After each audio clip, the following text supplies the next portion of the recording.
Est-ce que vous avez déjà vu le film avec Jodie Foster qui essaie de retrouver sa fille dans un avion? Parce que c'est exactement le même concept.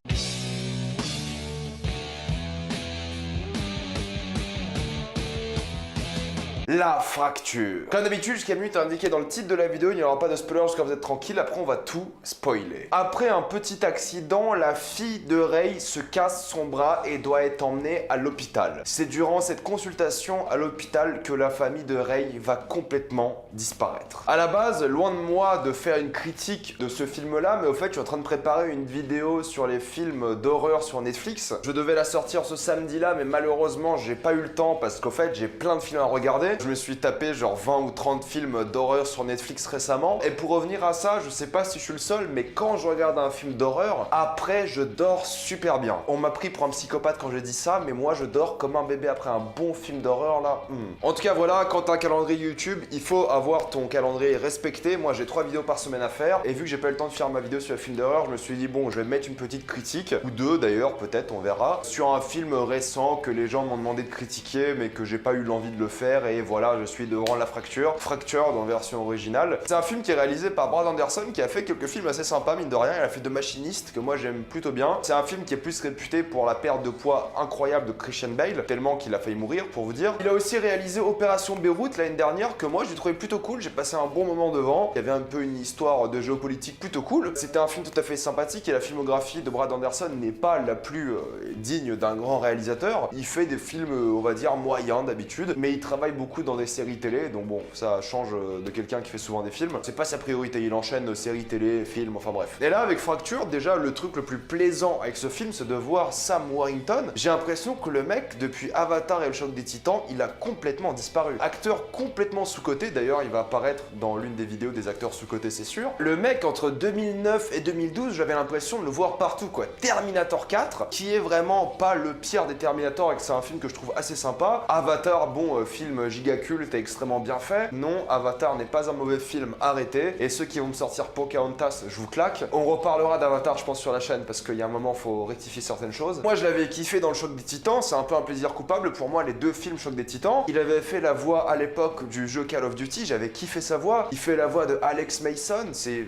culte. Après, il a fait Dos au mur, et là, j'ai compris pourquoi sa carrière s'est un peu arrêtée, parce que c'est un film assez nul. C'est un mec que je kiffe bien, il a une bonne gueule, c'est pas le mec le plus charismatique, mais il a la gueule du mec sympa, gentil, qui est pas le plus grand des acteurs, mais il joue plutôt bien. Et là, dans Fractured, La Fracture, c'est la meilleure chose du film, c'est son jeu d'acteur. Il est vraiment bon, il soulève vraiment ce film qui, sinon, est complètement médiocre. C'est ça le problème, c'est qu'il est vraiment investi dans le film, il se donne vraiment à fond, il passe par beaucoup d'émotions différentes. Il a une psychologie assez avancée, c'est pas le personnage le plus complexe. D'ailleurs, il n'y a quasiment pas de personnage dans ce film, ou si je puis dire, des personnages avec une personnalité. Mais lui, franchement, c'est assez bof, et c'est le personnage le plus développé du film. Il élève un film quand même qui sans lui aurait été beaucoup plus nul. Donc quand tu peux surélever un film par ton jeu d'acteur, c'est que t'es un bon acteur et que t'as fait un vrai bon taf. Maintenant, il faut quand même parler du film en vous disant que c'est un film que j'ai vu. C'est exactement le même concept que le film Flight Plan avec Jodie Foster. C'est un film où, au fait, sa fille et ses affaires ont complètement disparu de l'avion où elle était. Elle passe le film à rechercher sa fille. Là, c'est le même concept. T'as le personnage de Ray, interprété donc par Sam Worthington, qui est à l'hôpital et d'un coup, sa famille disparaît et il commence à partir à la recherche, se poser des questions sur où ils sont,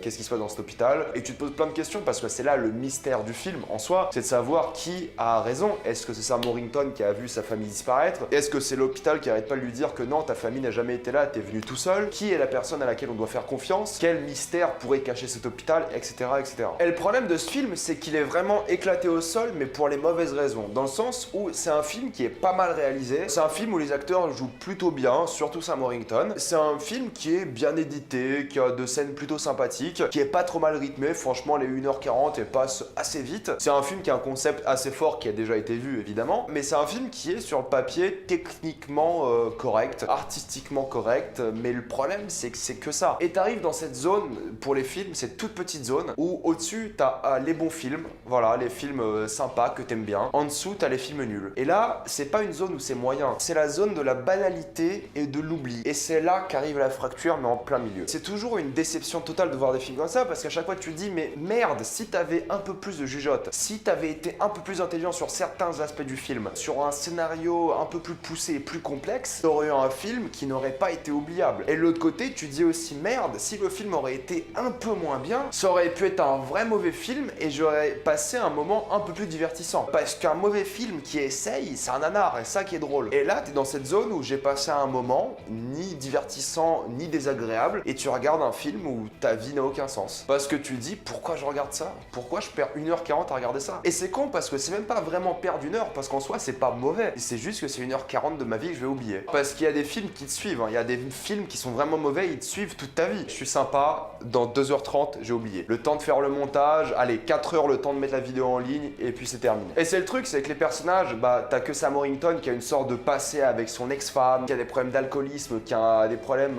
de se mettre en valeur lui-même. Il a pas trop de confiance en lui, mais en même temps, il est pas trop non plus timide ou gênant. Mais il commence durant tout le film à développer un peu plus sa confiance en soi, et le reste des personnages, ils servent à rien. C'est presque un huis clos, mais pas assez. Et ça qui est dommage, c'est que ça aurait pu être intéressant d'avoir un huis clos dans un hôpital et avoir un truc vraiment claustrophobique et presque un film d'horreur. Là, c'est jamais claustrophobique, t'as jamais l'impression d'être enfermé. C'est le problème, c'est que c'est ni un thriller, ni un film de mystère, ni un film d'horreur. C'est au milieu de tout ça, c'est qu'à chaque fois, il aurait fait un pas dans une direction différente, ça aurait été un thriller, ça aurait été un film d'horreur, mais non. J'aurais kiffé avoir un film d'horreur dans ce film où un homme est coincé dans un hôpital et navigue un peu tout cet hôpital-là pour chercher la réponse à où est sa famille. Parce que le film, niveau mise en scène, il n'y a aucune idée intéressante. Il y a certains moments où il y a certains médicaments qui sont pris, du coup la vision, la caméra est un peu floue, t'as des petits effets comme ça. Il y a un travail sur le son, c'est que des fois le personnage de Sam Worthington va entendre des voix, tu sais pas de quel moment ils sont dans sa vie, tu sais pas si c'est son ex-femme, sa femme de maintenant, son enfant, un médecin, etc. T'en sais rien. Et le problème, c'est que ce film aurait été mieux sans ces voix. Parce qu'au fait, les voix, elles sont trop prévisibles. Dans le sens où elles te donnent trop d'indices sur la fin du film. Parce que l'idée du film, c'est d'avoir un mystère, donc de te surprendre à la fin. Et là, on te donne trop d'indices avec ces voix. Si on n'avait jamais entendu ces voix-là, pour moi, le film aurait été plus intéressant à voir. Il aurait eu moins de sens parce que ces voix permettent de développer la psychologie du personnage de Ray. Mais le film aurait été plus divertissant parce que j'aurais été plus surpris à la fin. Et c'est le problème aussi, c'est que j'ai vu le film, j'ai vu la fin, et ouais,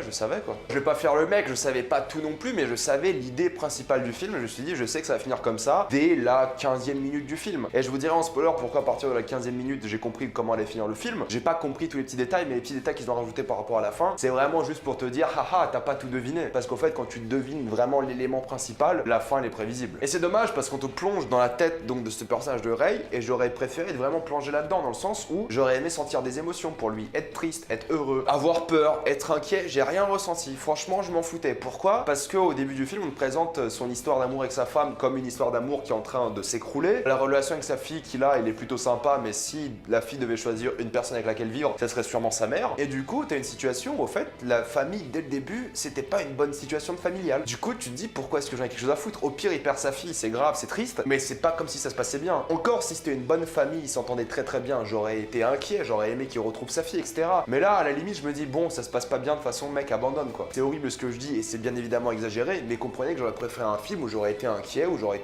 ressenti des émotions en fait. Là, t'as l'impression que le film, à chaque fois, il essaie de te donner des mauvais indices pour te dire, ah ah, c'est pas ce que tu penses de la fin. Et quand la fin arrive, tu dis, bah, vous êtes con quoi. La fin, je l'ai compris dès le début parce que vous êtes con, tout simplement. Et vraiment, il joue sur ça, il joue sur le doute parce que c'est ça, une fin de mystère en soi. C'est quand le film arrive à jouer sur ton doute, sur ce que vraiment tu penses du film, pour te surprendre à la fin en te disant, ah putain, en fait, t'es con. C'est ça les meilleurs plot twists de fin de cinéma. C'est les films où tu dis, putain, j'aurais dû le voir dès le début. Mais là, quand t'arrives à déjà dresser la fin, grosso modo, dès le début, on peut te mettre le doute autant que tu veux. Quand t'es sûr de toi, t'es sûr de toi, quoi. Et c'est dingue parce que là, j'étais vraiment sûr de moi. Et à un moment, franchement, ils m'ont mis le doute pendant un semi-instant. Je me suis dit que s'ils prennent la fin sur laquelle ils viennent de me mettre le doute maintenant, je serais surpris. Mais non, ils ne l'ont pas fait. Et c'est dommage parce que la musique, c'est pareil. C'est du piano un peu lugubre, des violons un peu flippants, et puis c'est tout. Donc c'est un film, je pense, pour conclure, parce qu'il n'y a pas grand-chose à dire, qui a un bon acteur, un film plutôt bien mis en scène, mais qui joue avec les codes de trop de genres différents. T'as la musique du film d'horreur classique, t'as le mystère un peu claqué au sol d'un film de mystère, et t'as presque un thriller à certains moments parce qu'il y a une intervention de la police, voilà, de personnes un peu plus importantes et plus autoritaires. Le film est au milieu de tout ça et il sait pas quoi faire. Et en même temps, c'est pas un film nul à chier. Mais si vous voulez oublier 1h40 de votre existence, c'est plutôt cool. Mais sinon, soyons honnêtes, vous avez mieux que ça à faire dans votre vie que mater ce film-là. Comme d'habitude, pensez à vous abonner à la chaîne pour plus de vidéos. Mettez un j'aime et partagez cette vidéo, ça aide beaucoup la chaîne. Si vous aimez la chaîne, pensez à la soutenir sur Utip, où vous faites un don, ou vous regardez gratuitement une publicité et ça me fait un peu d'argent. Suivez-moi sur Instagram pour des critiques exclusives. Suivez-moi sur Twitter pour toutes les news et on spoil.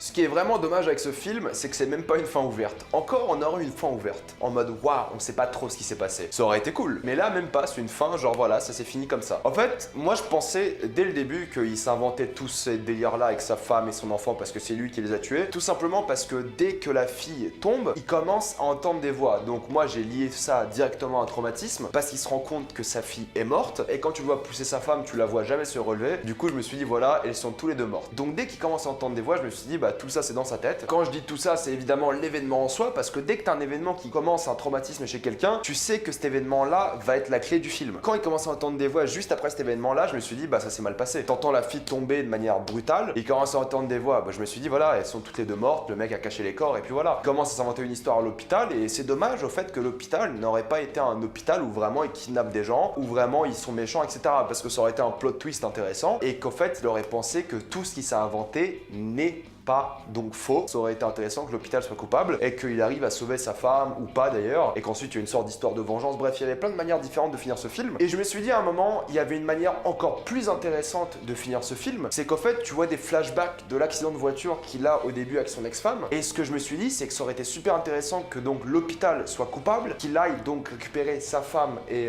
son enfant et qu'ensuite les flashbacks du film n'auraient pas été des flashbacks mais des flash-forward et du coup il est un accident de voiture parce que dans l'un des flashbacks, on entend un policier dire, ou un ambulancier, peu importe, on les entend dire, elles sont parties, je suis désolé. Ça aurait été grave intéressant donc qu'il aille chercher son enfant, qu'il prenne la voiture et bim, qu'il ait un accident, et que donc son ex-femme soit bel et bien sa femme actuelle, et qu'il perde sa fille et son enfant dans un accident de voiture, parce qu'il est complètement shooté aux drogues, etc. Franchement, le fait d'avoir des flash-forward aurait été à mes yeux une fin beaucoup plus intéressante, et aurait permis de jouer un peu sur les codes du cinéma, comme dans l'échelle de Jacob. Donc ça aurait été une fin que j'aurais grave kiffé. Personnellement, je me suis dit, voilà, ça c'est une belle fin, c'est stylé, c'est intéressant, c'est voilà, c'est un fou dans sa tête, mais en même temps il avait raison de croire que l'hôpital avait tort, etc. Là t'as une fin vraiment banale où il est vraiment timbré dans sa tête, il kidnappe un mec qui se faisait opérer, c'est un peu glauque mais au final tu t'en fiches parce que c'est pas la clé du mystère pour toi. Il se suicide sûrement à la fin parce que à la toute fin t'entends une petite musique flippante de film d'horreur comme d'habitude, des violons qui pètent un câble, donc il va sûrement se suicider ou se jeter quelque part dans la voiture, de sa voiture, on n'en sait rien. Bref, en tout cas il y avait moyen de faire une bien meilleure fin et il y avait moyen de faire un bien meilleur film, mais ils ne l'ont pas fait et c'est vraiment décevant. Je vais m'arrêter là pour ce film, mettez-moi dans les commentaires ce que vous avez pensé de la fin et ce que vous avez pensé de ce film. Comme d'habitude, pensez à vous abonner à la chaîne pour plus de vidéos, mettez un j'aime et partagez cette vidéo, ça aide beaucoup la chaîne. Si vous aimez la chaîne, pensez à la soutenir sur Utip. Vous pouvez faire un don ou gratuitement regarder une publicité, ça me ferait un peu d'argent. Suivez-moi sur Instagram pour des critiques exclusives, suivez-moi sur Twitter pour toutes les news et salut à tous.